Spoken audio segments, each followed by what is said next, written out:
BeTheTalk, episode 167, featuring Marissa Piccolo. Welcome to BeTheTalk. We go behind the talk 7 days a week for tips and techniques to help you change the world. I'm Nathan Eckel, and a talker myself. I'm interviewing others who change the world with their talk. You can too, even if you've never given a talk before. Let's get started with today's show. We are live with Marissa Piccolo. Marissa, are you ready to talk? Yes, I'm ready to be the talk.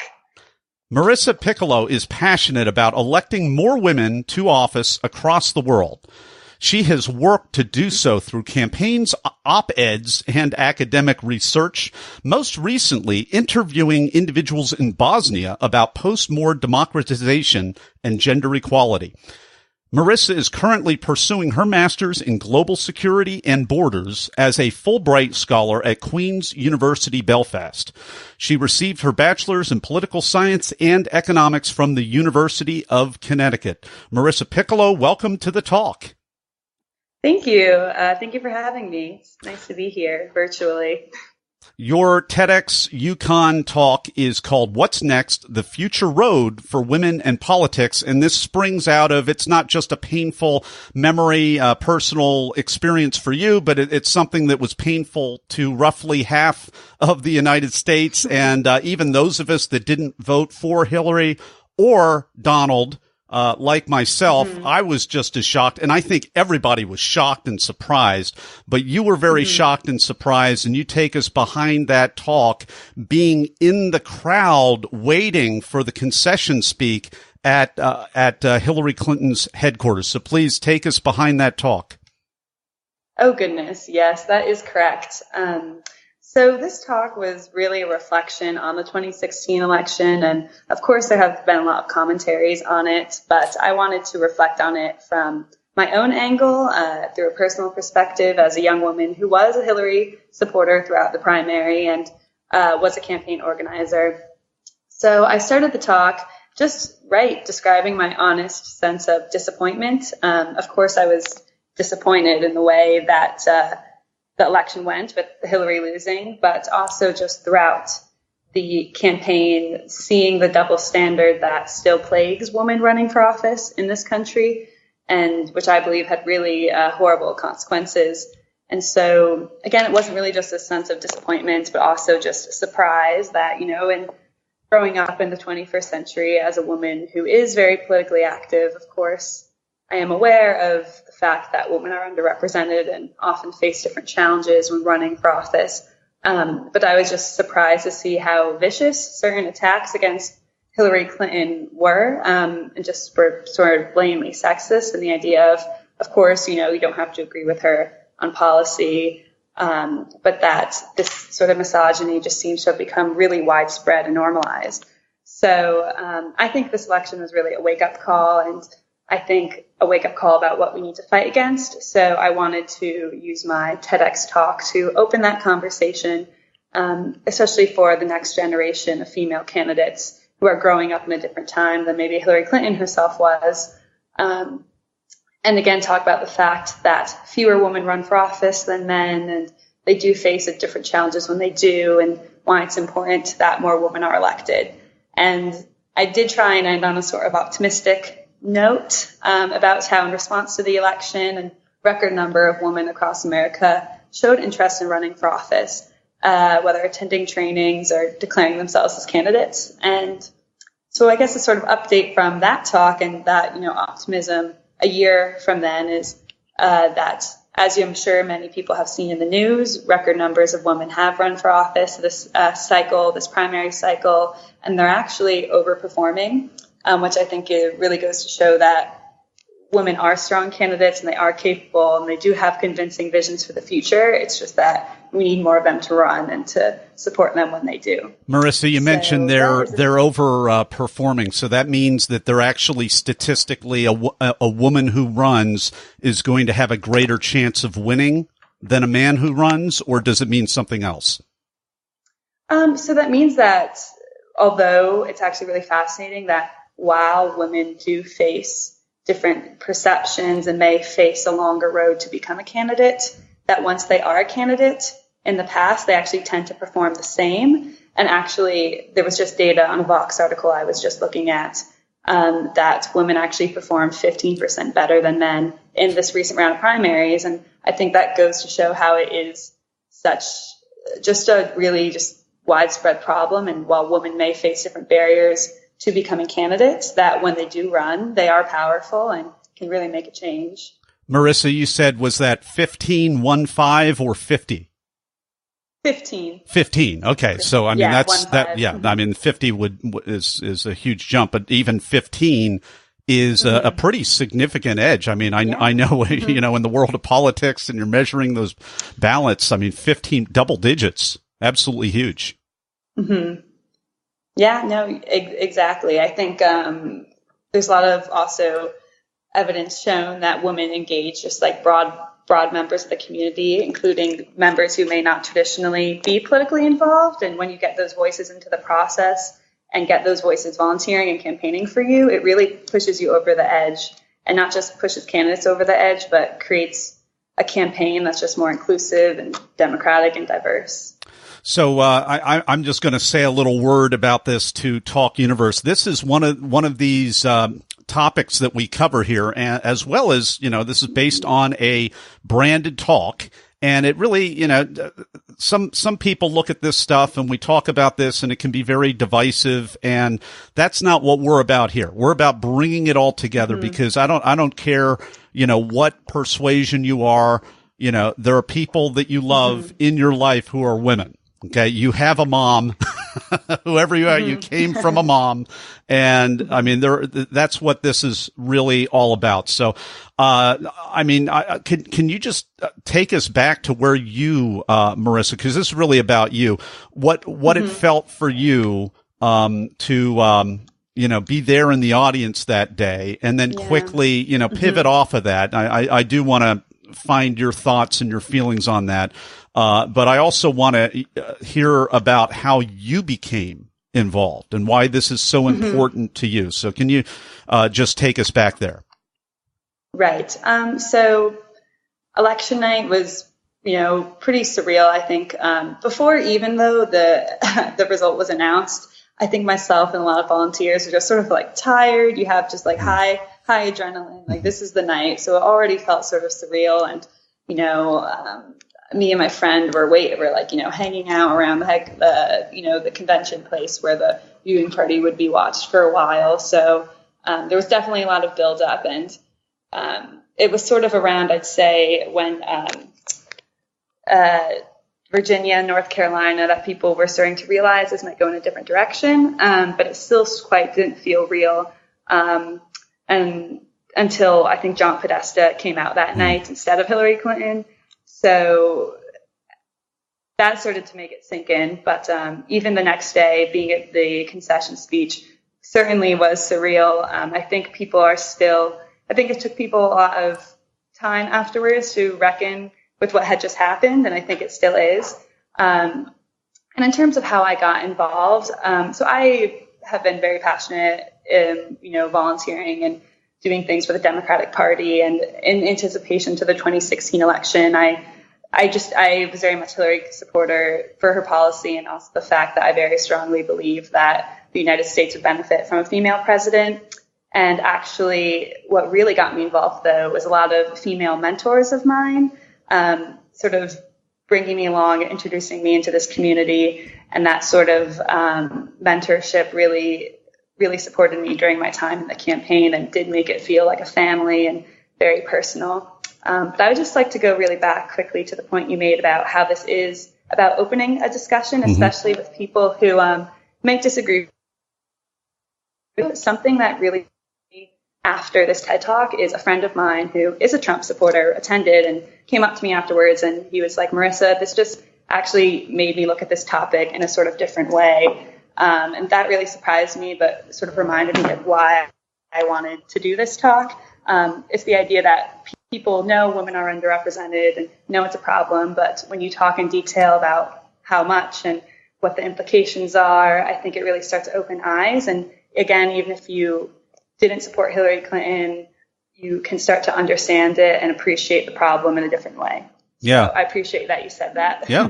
Well, and that's one of the reasons for Be the Talk right now, because there are a lot, we've lost the ability in this country, in the United States. And I'm so happy that you are in Belfast, enjoying a break from the crazy that politics, is living, right? in social media in the United States right now.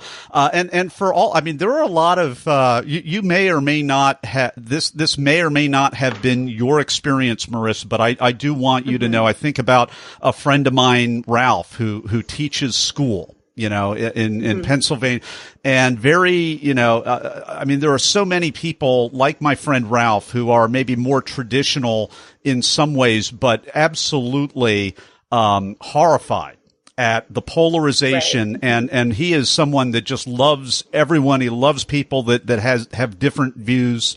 As he does. I don't know why I'm bringing Ralph into it, but I mean, he exemplifies it. You can see him maintaining decorum on his wall. Yeah. I mean, and there are some people doing that.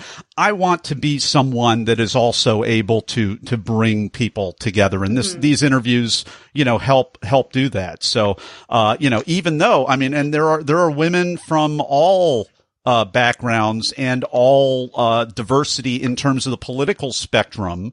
And we're celebrating, I think, all of that. We just, right. There aren't, conservative women and liberal women or mainstream and then these, other women or whatever. This is about all women, and this is about all of us coming together.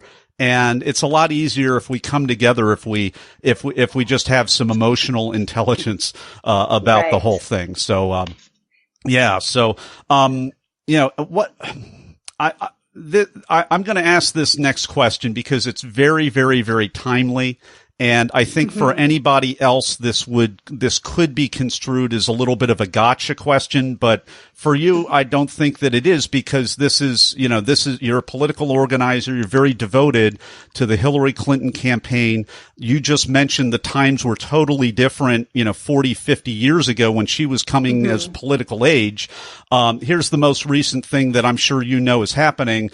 Perhaps bad timing. Bill Clinton is marketing, his book. He's on the book tour right now, and it's not going very well for him because of, Me Too and everyone looking at consent and power structures, all of that. If you would choose to briefly comment on your understanding of that and how you are interpreting that, I would really think that would add a lot of value in it. Or you can say pass, and that's perfectly fine too, Marissa. Oh, no, I think that's a really fair question, and the sort of difficult things that it's very nuanced. Right. It's absolutely nuanced because you're so devoted, yet you've got this other thing. Right. So I really would like to know, how you're able to, to discern and really hold to your values as well. So I think something that I have admired with a lot of people in this Me Too movement, and especially as we saw with Senator Al Franken, is people making others accountable within their own party and of their own political persuasion, and saying, this is becoming a matter of principle now, and we're at a new watershed moment that even the most powerful former president his legacy needs to be talked about in a full way, in a way that is, of course, his policy successes, but also the things that aren't as easy to talk about. And we need to, as a country and as a society, be willing to reflect in that whole way, not just with people we disagree with, but people we agree with, if we're going to really move forward in an honest and sustainable way. And so, I guess that's what I have to say about that, but also something that, of course, Bill Clinton and his the whole scandal came up during the election, and people would ask me about that too. And I just sort of felt that, Hillary Clinton's personal decision and the personal things she went through during that time is an incredibly sort of private thing. And I think with a lot of women in politics, we are more quick to judge how they respond. Are they loyal to their husband, or are they too loyal to their husband? And of course, in her case, that turned into is she only with him for political reasons, ambitious reasons, while at the same time you have Donald Trump, who has had multiple open affairs and multiple wives. His personal life isn't being judged under the same microscope as Hillary's. and his credibility and his integrity isn't being judged on his whys, where it very much feels like Hillary's was being judged with Bill's. So I think there was a double standard in the way that that was handled in the election. But to bring it back to sort of your original question, I definitely do think we as a society have to be really honest and hold people accountable from our own parties and our own political persuasions if we're really going to move forward in a full, in a good way with this movement. So, yeah. We've been enjoying this conversation with Marissa Piccolo. Her TEDx talk was at University of Connecticut. It's called What's Next? The Future Road for Women in Politics. And in a moment, we'll be right back with the Blitz Round. People ask, how could I start a 7-day-a-week podcast? It's because of what I've learned from my mentors. Some of the best mentors in history aren't around anymore. They've left hours of one-on-one mentoring behind in their books. Each month at Classics on Tap, I record a new chapter from a classic business book to help you make a difference. Download your first chapter at classicsontap.com. And we're back with the Blitz Round with Marissa Piccolo. I'm going to ask her a series of either-or questions related to the practice and performance of her talk. Are you ready, Marissa? I'm ready. Were you selected to speak or did you apply? I was either or. Well, I applied and then was selected. Okay. Are you a memorizer, an improviser, or a blender? A blender.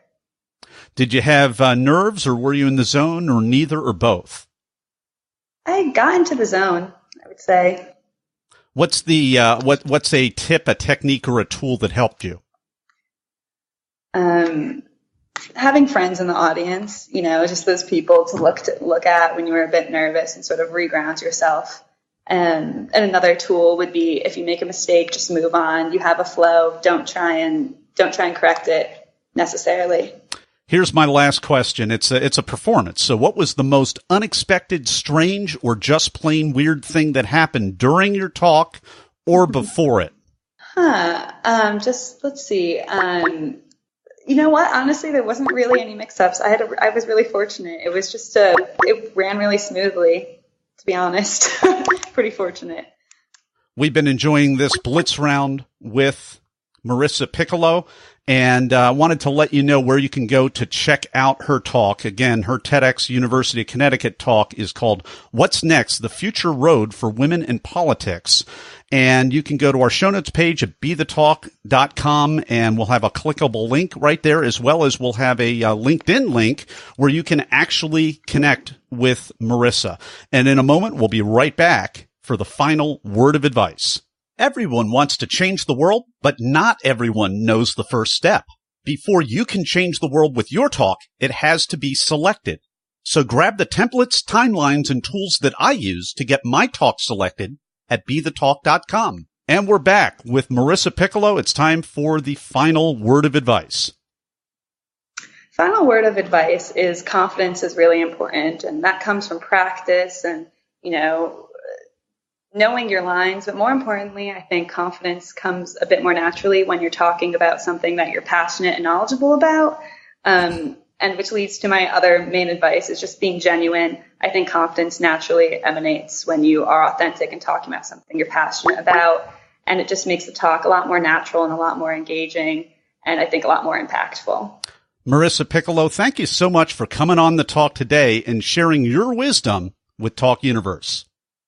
Oh, thank you for having me. It's been a lot of fun, both talking about the talk itself and then also tips to give a good talk. So a lot covered here.